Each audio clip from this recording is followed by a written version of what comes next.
اور وہ وقت یاد کرنے کے قابل ہے جب تمہارے پروردگار نے فرشتوں سے فرمایا کہ میں زمین میں اپنا نائب بنانے والا ہوں۔ انہوں نے کہا کیا تو اس میں ایسے شخص کو نائب بنانا چاہتا ہے جو خرابیاں کرے اور کچھ تو خون کرتا پھرے؟ اور ہم تیری تعریف کے ساتھ تسبیح و تقدیس کرتے رہتے ہیں۔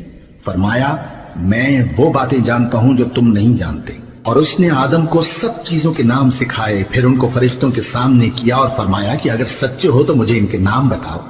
انہوں نے کہا تو پاک ہے، جتنا علم تو نے ہمیں بخشا ہے اس کے سوا ہمیں کچھ معلوم نہیں، بے شک تو دانا ہے، حکمت والا ہے۔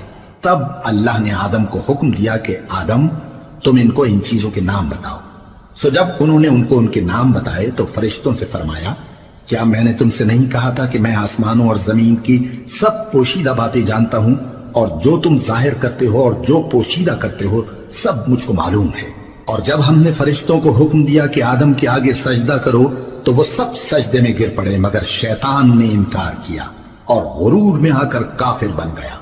اور ہم نے کہا کہ اے آدم تم اور تمہاری بیوی بہشت میں رہو اور جہاں سے چاہو بے روک ٹوک کھاؤ پیو، لیکن اس درخت کے پاس نہ جانا نہیں تو ظالموں میں ہو جاؤ گے۔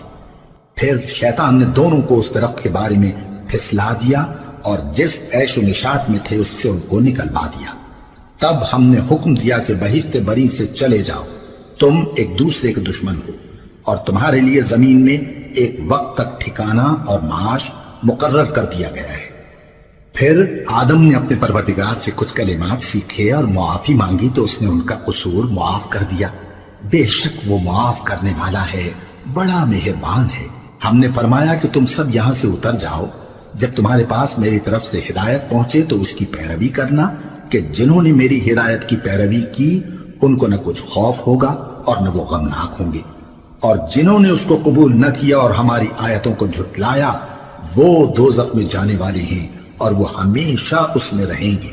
اے آل یعقوب میرے وہ احسان یاد کرو جو میں نے تم پر کیے تھے، اور اس اقرار کو پورا کرو جو تم نے مجھ سے کیا تھا۔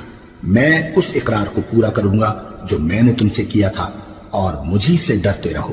اور جو کتاب میں نے اپنے رسول محمد صلی اللہ علیہ وآلہ وسلم پر نازل کی ہے، جو تمہاری کتاب یعنی تورات کو سچا کہتی ہے، اس پر ایمان لاؤ اور اس سے منکر اول نہ بنو، اور میری آیتوں میں تحریف کر کے ان کے بدلے تھوڑی سی قیمت یعنی دنیاوی منفعت نہ حاصل کرو، اور مجھی سے خوف رکھو، اور حق کو باطل کے ساتھ نہ ملاؤ، اور سچی بات کو جان بوجھ کر نہ چھپاؤ، اور نماز پڑھا کرو اور زکوٰۃ دیا کرو، اور اللہ کے آگے جھکنے والوں کے ساتھ جھکا کرو۔